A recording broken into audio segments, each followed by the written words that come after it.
Bab 149. Riani mengikuti instruksi Elis dan juga Ida untuk mengejan kembali, kali ini agak lama dari yang tadi. Setelah erangan panjang barulah bayi keduanya lahir dengan jarak 5 menit dari kakaknya. Alhamdulillah, sajodo neng, sapasang. Bayinya perempuan. Giliran Ida kini yang bahagia menggendong putri pasangan Andika dan Riani ini. Lalu bergabung dengan Fitri membersihkan bayi-bayi mungil itu. Sementara Elis membantu mengeluarkan ari-ari dan setelah itu proses pembersihan dan harus dijahit. Wulai terkulai lemas. Keringat membanjiri tubuhnya. Andika memberinya minum lewat sedotan dengan air yang ia ambil cepat. Keduanya tersenyum lalu lama-lama menangis. Bagaikan mimpi melalui proses persalinan luar biasa yang tak pernah ada dalam bayangan mereka sedikitpun. Andika membenamkan dalam-dalam ciumannya di puncak kepala Riani. Terima kasih. Tangis Andika begitu terdengar di ruangan ini menyentuh hati siapapun yang mendengarnya. Pria tampan bertubuh tinggi besar itu sangat emosional detik demi detiknya sepanjang persalinan. Waktu yang ia lalui terasa menegangkan dan ketika kedua buah hatinya lahir dengan selamat, juga istrinya yang dengan hebatnya bisa melahirkan 2 anak kembarnya, membuat Andika tak henti mengucapkan puji syukur pada Tuhan Yang Maha Kuasa, Sang Maha Cinta, Maha Pemberi Kehidupan. Benar kata Mamah Dedeh yang sering ia dengar kala dipaksa Cindy mengantarnya ikut pengajian. Tidak ada manusia yang bisa memilih di bumi mana ia dilahirkan dan di bumi mana ia diwafatkan, sangat benar adanya. Andika yang menyiapkan rumah sakit keluarganya dengan ruangan super VVIP dan tim medis serba canggih dan mewah demi menyambut lahirnya sang keturunan ternyata tidak bisa mengelak jika putra-putrinya lahir di bumi Pasundan tempat kelahiran bidadarinya, Riani van der Berg. Terlihat dengan jelas kalau Andika sangat mencintai Riani. Tentu Andika sangat bersyukur. Istrinya masih sangat muda. Ini kehamilan pertamanya. Tapi Riani terlihat tegar dan sesekali saja mengeluh. Lamunan Andika dibuyarkan oleh panggilan Ida. Nih, si Kasep sama si Gelis lagi nunggu mau diazanin bapaknya. Ida didampingi Fitri menggendong masing-masing putra-putri Andika Riani itu. Nafas Andika belum sempurna, tangan dan kakinya saja masih lemas mengingat peristiwa mendebarkan tadi. Namun ini kewajibannya. Ia menerima sang putra di tangan kanannya lalu sang putri di tangan kirinya. Meski masih dibantu Fitri dan Ida yang menopang tangannya. Andika tersenyum lalu berbalik, melihat si netra biru yang tengah menangis namun kini tangisannya, tangisan bahagia. Hidupnya sempurna sudah, dengan kehadiran anak kembarnya. Dari pintu yang tertutup, Fahri mencuri dengar jika Riani telah berhasil melahirkan anak kembar lewat persalinan normal tanpa hambatan berarti. Entah kenapalah ikut menangis mendengarnya. Ikut bersyukur kepada Tuhan atas keselamatan Riani dan bayi-bayinya. Bayinya. Bersama Andika, orang yang dipilih Riani untuk menjalin bahtera rumah tangga. Bukan dirinya. Fahri tersenyum miris, ini memang jalan takdir mereka berdua. Tumbuh bersama sejak kecil membuat benih cinta bersemi tumbuh tak bisa dihindari. Namun benih yang tumbuh tak pada tempatnya jelas akan gugur. Sang bunga disunting si kumbang lalu dan dibawa dalam istana megah untuk kemudian berubah menjadi permaisuri cantik jelita. Fahri meluruhkan bahu. Sejak kapan ia suka dengan puisi picisan macam ini? Ia seorang dokter yang berhasil berkat bantuan mantan ayah sambungnya dan juga bisa membangun klinik berkat bantuan dari Andika Dilan Rohichan. Kini saatnya dia membuktikan kepada dunia bahwa bisa berdiri di atas kaki sendiri untuk membalas jasa orang-orang yang telah memberinya kesempatan untuk menjadi seseorang yang berarti. Fahri bangun dari duduknya lalu berjalan menuju ruang kerjanya. Ia belum siap lahir batin melihat kebahagiaan sang cinta pertama bersama keluarga kecilnya. Bukan karena ia tak bisa melihat kebahagiaan Riani, tapi karena ia merasa tak pantas bahkan untuk melihat Riani sekejap saja. Hari masih gelap sekitar jam 2 pagi. Hujan sudah berhenti namun sisa-sisa hawa dingin itu masih menusuk kulit. Dua permata mungil milik Andika dan Riani tengah lelap di peraduan box bayi mereka. Andika tersenyum penuh dengan aura bahagia. Ia mengarahkan kamera ponselnya lalu mengambil gambar kedua buah hatinya dan mengirim foto tersebut ke dalam grup WA keluarga, Royal Family Rohichan Empire. Gak usah komentar, kirim doa aja, semoga sakinah mawadah warohmah. Yang komennya negatif, diblokir. Begitu caption yang dibuat oleh Andika di bawah foto bayinya. Tak lama, mulai masuk pesan-pesan bermunculan. Brad Pitt alhamdulillah, kembar Andika. Kembar. My Angelina Jolie, Han. Fafgans Dujndege SJJBDJDKI. My Princess, Gemesh. Mau juga. Alex, selamat ya Om Andika, waduh, kembar Om. Sepasang ya. Apriliannya Bang Kumis, lucunya. Selamat ya, Riani sama Mas Andika, Rianinya sehat kan ya? Sehat-sehat dan baik-baik ya sayang, besok kami datang pagi-pagi. Makas semuanya, Abang Kumis kok gak komen sih? Iri. Bilang sayang. Abang Kumis telah mengeluarkan Anda Andika melotot membaca notif yang tertera di layar ponselnya. Apa-apaan ini? Ada yang salah dengan ucapannya. Dasar patua baperan tingkat dewa. Sudah kakek-kakek tapi kelakuan bagai anak remaja alay. Kakek macam apa begitu? Kakek yang baik dan benar itu lembut penuh cinta kasih dan sadar akan kesalahannya. Kayak siapa Andika? Seperti menir Wandi van der Berg dong. Hampura Bapak Neng, hampura. Tak hentinya Wandi menangis di samping tempat tidur Riani saat putrinya itu sudah dipindahkan ke ruang observasi. Proses persalinan dua bayi kembar yang tak disangka berhasil dengan baik tersebut. Andika berjalan perlahan menuju Wandi untuk menenangkan sang ayah mertua yang duduk di atas kursi roda. Jangan begitu Pak, yang penting sekarang Rianinya selamat. Cucu-cucu Bapak juga lahir dengan sehat gak kurang apa-apa. Andika tersenyum di dekat Wandi. Ia menoleh pada Riani yang menganggukkan kepalanya. Padahal sesungguhnya tak ada yang bisa melebihi kecemasan hati mereka. Dengan peralatan seadanya juga dengan kondisi yang mendebarkan di mana mobil Andika terkena batu hingga bannya pecah di jalan, lalu harus menggendong di tengah hujan untuk sampai di klinik, adalah peristiwa luar biasa yang tak akan pernah ia lupakan seumur hidupnya. Bapak juga kecelakaan atau siapa yang mau? Emang aja dede-dedenya mau lahir di Diu. Ucap Riani. Wandi menyeka air matanya. Tuh, Kang, semangat sembuh. Nanti bisa gendong Incu, Akang hayang ngais. Akang ingin menggendong. Kehela atuh, nuju tibra. Nanti dulu dong, lagi tidur pulas. Neng, makan dulu, mapas. Datang dari arah pintu, Fitri yang membawa nampan berisi nasi dan lauk pauk. Sekilas pandangannya tertaut dengan Wandi namun Wandi segera memutusnya.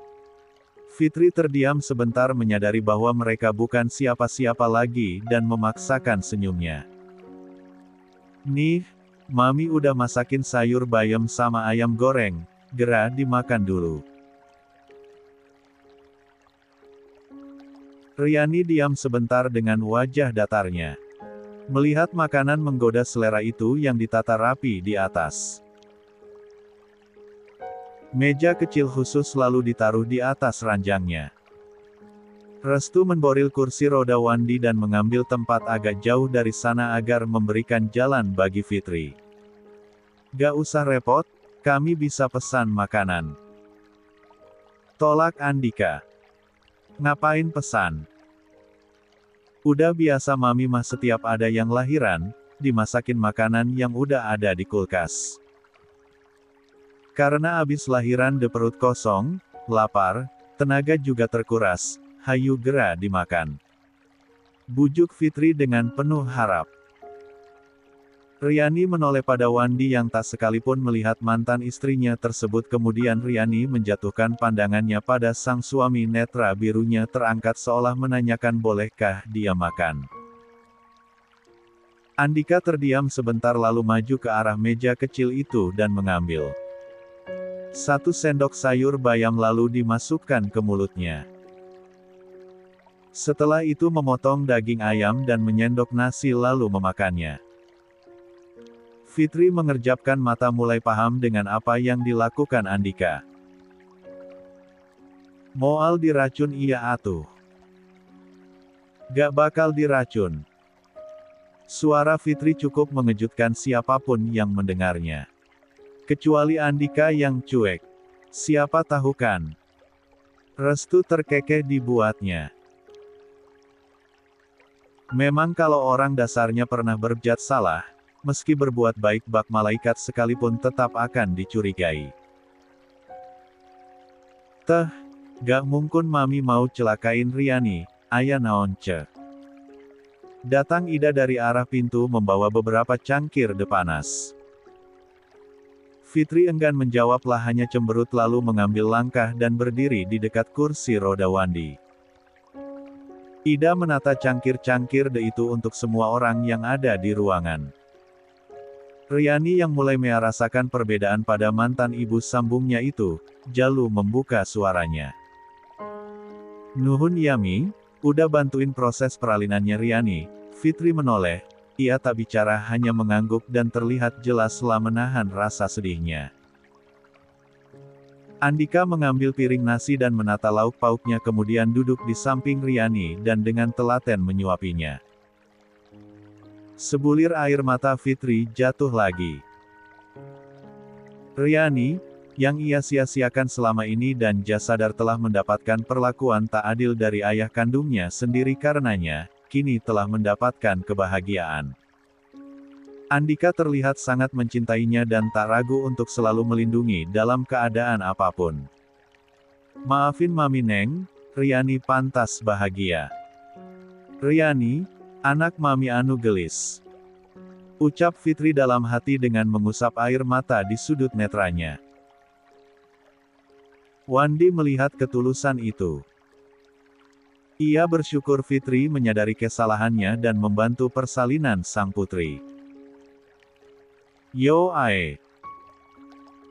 Dalam rangka menyambut kedatangan keluarga besarnya yang pasti datang ke Pangalengan, Andika memboyong anak istrinya ke villa saja karena klinik tempatnya bersalin pasti tak akan cukup menampung keluarganya. Setelah menginap semalam di klinik, paginya, mereka siap-siap ke villa. Restu membantu Wandi menuju mobil dengan kursi roda. Baby twins masing-masing digendong oleh Ida dan Fitri. Sebentar ya, saya ambilin kursi roda dulu buat Riani supaya jangan dulu jalan, ujar Elis. Gak usah. Ucap Andika.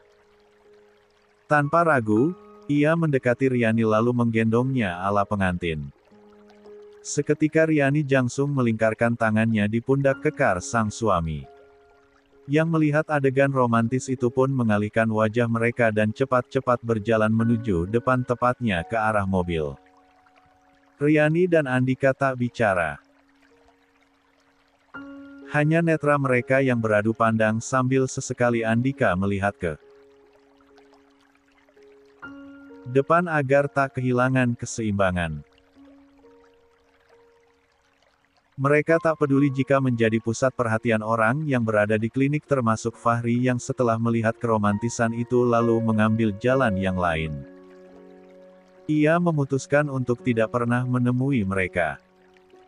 Untuk saat ini. Villa Andika. Nih, kalau kebanyakan ngomong sama ember gini nih. Gak pernah nurut kalau dibilangin orang tua. Andika hanya bisa menunduk kala Cindy datang sambil mengucapkan kata-kata cinta yang sudah dirangkai sejak semalam, di mana Nurdin sudah memberitahu jika Riani lahiran di kliniknya Fahri. Sebenarnya tingkat kemarahan Cindy sudah sangat tinggi sejak semalam.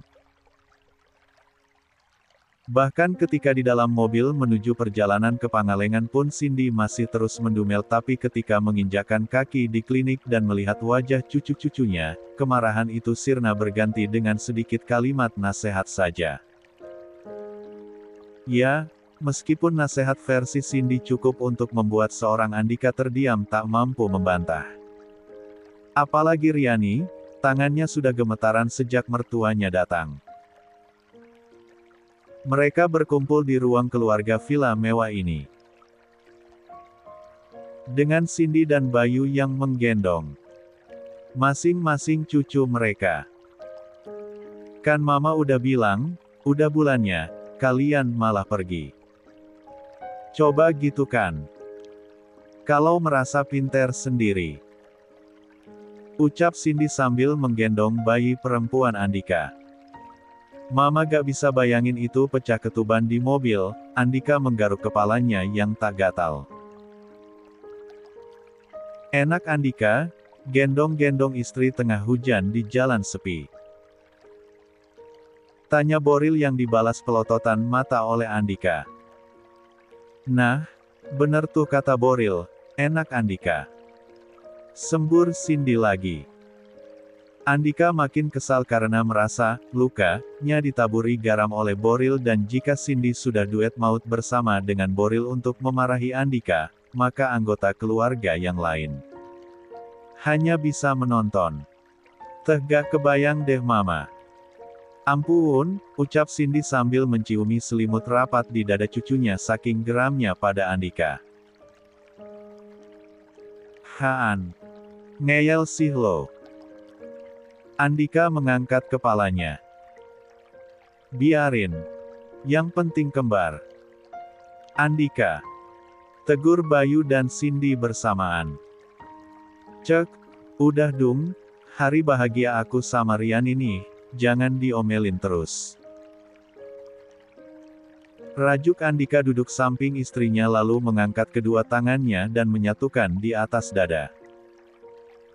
Tolong maafin kami ya Ma, Pa, kami janji gak akan ngeyel lagi. Andika menyenggol bahu istrinya memberi isyarat agar Riani mengikuti gerakan tangannya, dan Riani pun ikut seperti itu. Lu berdua kayak Sun Gokong sama Dewi Kuan Im pos segitu, ledek Boril. Gak apa-apa, rezeki adik yang dizolimi dapat kembar, jawab Andika santai. Membuat anggota keluarga yang lainnya tertawa. Mama gak ngangka bisa dapat cucu kembar loh Lan, berarti dalam 2 bulanan ini Mama dapat 3 cucu, 1 cicit. Ucap Cindy bahagia dan tersenyum pada Bayu. Stella gemas sendiri melihat sepupu-sepupunya. Kok aku jadi pengen juga dapat anak kembar. Mas. Yuk, punya bayi lagi. Alex menelan ludahnya kaget. Sang princess ini tidak ngilu apa. Punya bayi lagi. Selain karena Gibran masih merah, kegiatan pemilu alias pencoblosan pun masih bisa dihitung dengan jari. Masa berbuah lagi. Alex masih menjaga takut Stella masih tak nyaman. Walau Stella yang sering minta duluan. Lia sayang, tunggu Gibran besar sedikit ya. Stella merengut tapi terpaksa mengangguk lalu ia menoleh ke arah Riani. Kok bisa kembar sih tante? Punya turunan kembar ya? Enggak. Jawab Riani pelan. Terus kok bisa? Aku mau banget loh tante, tipsnya dong, Riani mengerjap. Tips apa? Dia mana paham soal begini. Kamu mau tipsnya Vel? Iya Oma. Apa? 1. Piara ikan cupang. 2. Main polisi-polisian. 3 nih ini yang paling penting. Minum pil kebon sebulan sekali.